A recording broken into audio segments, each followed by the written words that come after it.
पे, माता के केवल कहने पे महाराज। एक माता वो थी जिन्होंने 6 साल, मात्र 6 वर्ष की अवस्था के बालक से 12 अक्षर मंत्र करा दिया। एक वो माता थी, है ना, और वो भी राजवंशी ठाकुर साम्राज्य के महाप्रतापी राजा। इस धरा भूतल पे ऐसा कोई राजा नहीं हुआ। उनके पुत्र के पुत्र महाराज ध्रुव के पिता उद्यानपाद और प्रियव्रत 2 भाई, इनके पिता महाराज मनु। समझे माता, ऐसे राजा ठाकुर महाराज मनु और उनकी भार्या महारानी शतरूपा के गर्भ से 2 पुत्र और एक अद्भुत कन्या का जन्म होता है।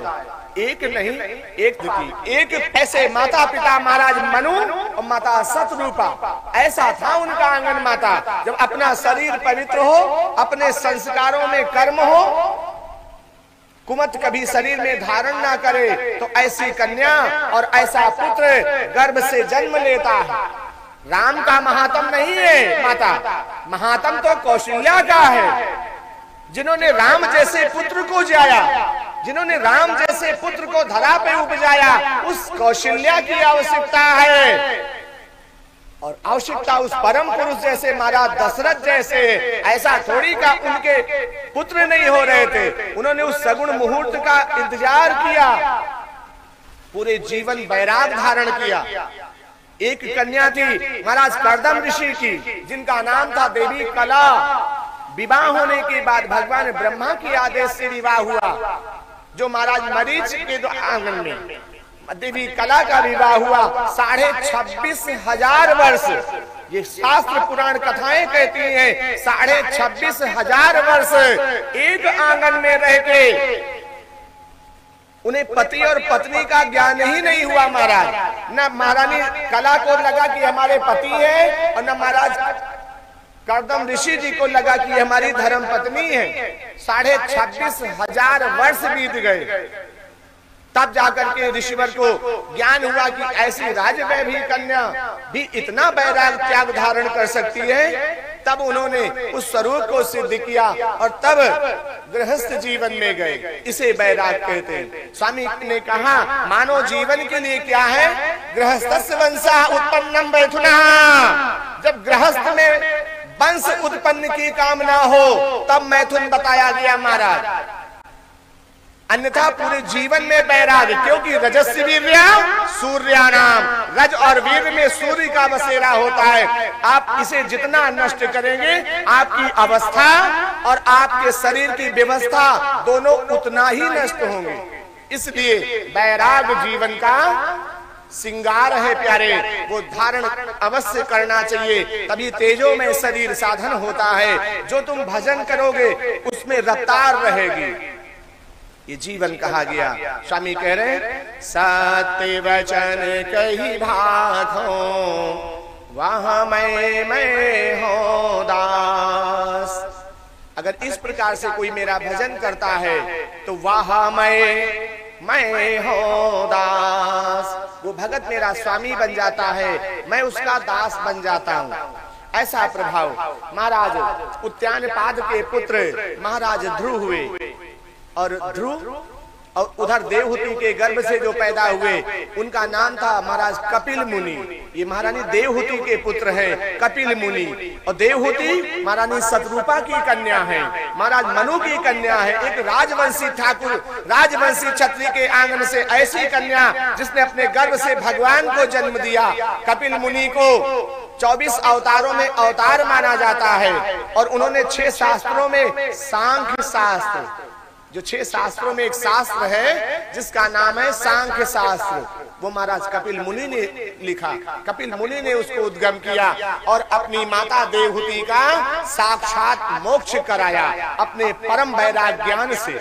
ऐसे पुत्र थे महाराज ध्रुव, महाराज उद्यानपाद के पुत्र। उद्यानपाद की 2 रानी, एक रानी सुनीति, एक रानी सुनीति और दूसरी रानी सुरुचि। तो रानी सुनीति से स्वामी ने कहा, महाराज ध्रुव का जन्म होता है। एक माता ने 6 साल के बालक को 12 अक्षर मंत्र उपदेश दिया। जाओ पुत्र, अगर तुम्हें दूध चाहिए क्योंकि बालक दूध के जिद पे आ गया था ना महाराज ध्रुव, दूध उन्होंने कभी देखा नहीं। गाय भैंसों का जो होता है ना जंगल में महाराज उद्यानपाद ने अपनी रानी को घर से खदेड़ दिया था, हटा दिया था। छोटी रानी से उनको अधिक प्रेम था, इसलिए महाराज ध्रुव अपनी माता के साथ जंगल में रहा करते थे। एक शेर सीधा उन्हें प्राप्त होता था भोजन के लिए। एक शेर सीधा में पूरा नहीं हुआ, दूध कभी पीने को नहीं मिला। ऋषि पुत्रों का जब उन्होंने एक बार दूध देखा, क्या पी रहे, उन्होंने कहा दूध पी रहे, पीना है। लेकिन पुत्र सुंदरता, उन्होंने कहा नहीं नहीं हमें नहीं पीना है, हमारी माता हमारी व्यवस्था करती है। इतना कह दिया, लेकिन आके घर में माँ से पूछा, माँ दूध क्या होता है, हमें भी दूध चाहिए। माता सुनीति ने कहा, पुत्र तुम्हारे पिता हमें एक शेर सीधा देते हैं, उसमें केवल भोजन हो पाता है, हम तुम्हें दूध उससे नहीं दे सकते। जिद पकड़ लिया। बाल हट, 4 हट महाराज प्रबल होते, योग हट, उसके बाद राज हट, फिर त्रिया हट और फिर बाल हट। बाल हट प्रबल हो गया। माता को कहना पड़ा, अगर तुम्हें दूध चाहिए तो जाओ कालिंदी के घाट पे 12 अक्षर मंत्र पुण्य जपे सहित अनुराग धारण करके 12 अक्षर मंत्र, ओम नमो भगवते वासुदेवाय, ये 12 अक्षर मंत्र है। 12 मतलब 12 अक्षर। ओम नमो भगवते वासुदेवाय, 12 अक्षर है महाराज, तो 12 अक्षर मंत्र कहा गया।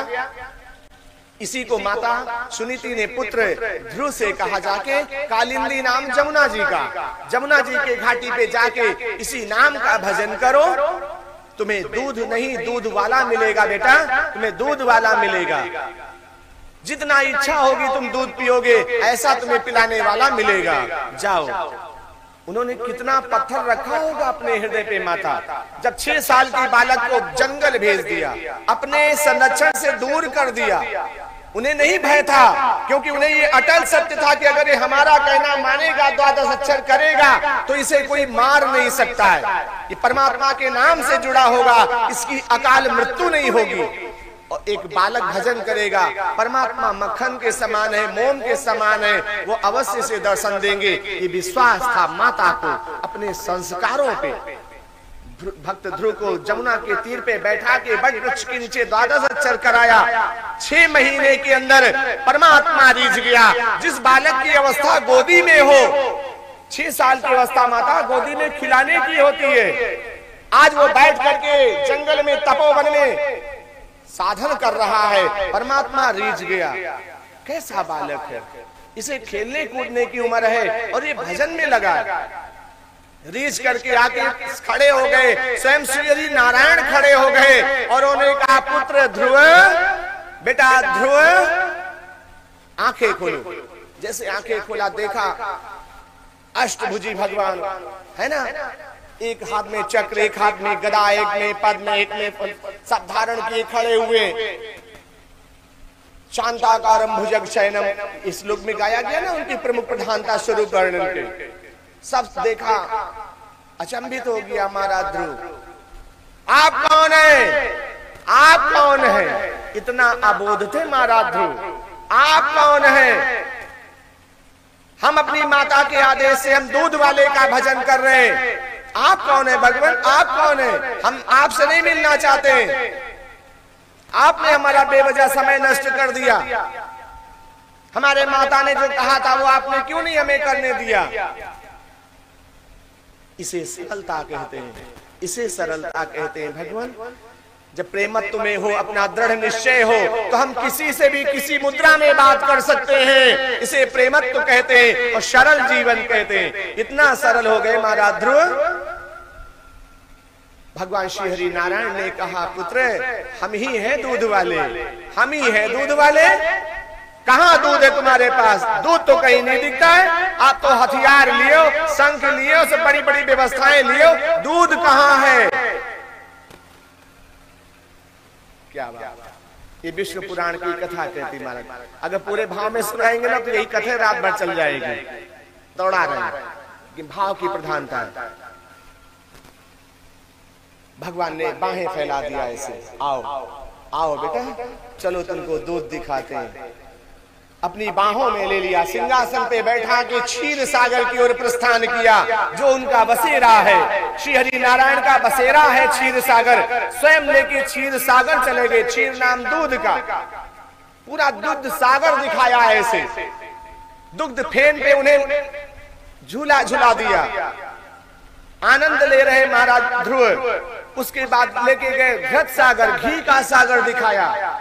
तत्पश्चात दधि सागर दिखाया, दही का सागर दिखाया। उसके बाद श्रीधाम बैकुंठ लेके चले गए। जब बैकुंठ की भव्यता को दिखाया और कहा, पुत्र ध्रुव तुम्हारी तपस्या सफल हुई, तुम्हारे पूर्वजों का पुण्य धर्म सफल हुआ, तुम आज बैकुंठ में हो। हाथ जोड़ के प्रणाम किया और कहा, भगवान अब हमें वहीं पे वापस भेजो, क्योंकि हम अपनी मैया को बताएंगे कि हमने दूध वाले को प्राप्त कर लिया और हमने खूब सारा दूध देख लिया।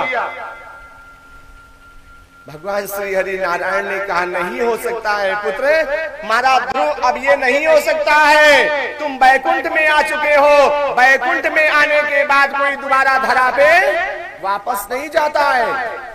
महाराज ध्रुव ने बाल विनोद प्रारंभ कर दिया। आप इतने कठोर हो, पुत्र की अभिलाषा पूरी होने के बाद उसे आप मां से मिलने नहीं दोगे, आप हमें हमारी मैया से मिलने नहीं देंगे, आप इतना कठोर हो। जब ऐसी प्रधानता महाराज ध्रुव ने दिखाया कि नहीं हमें जाना होगा, हमारी मैया ने हमें भजन बताया था, ये भजन करो तुम्हें दूध वाला मिलेगा, खूब सारा दूध मिलेगा। अब हम बताएं कैसे? हमें बताना होगा, बिना बताए हम रह नहीं सकते। यहाँ पे हम कुछ खाए पिएंगे, हम जी नहीं सकते। जिद पकड़ लिया। तब भगवान को स्वयं वापस उन्हें उसी स्थान पे भेजना पड़ा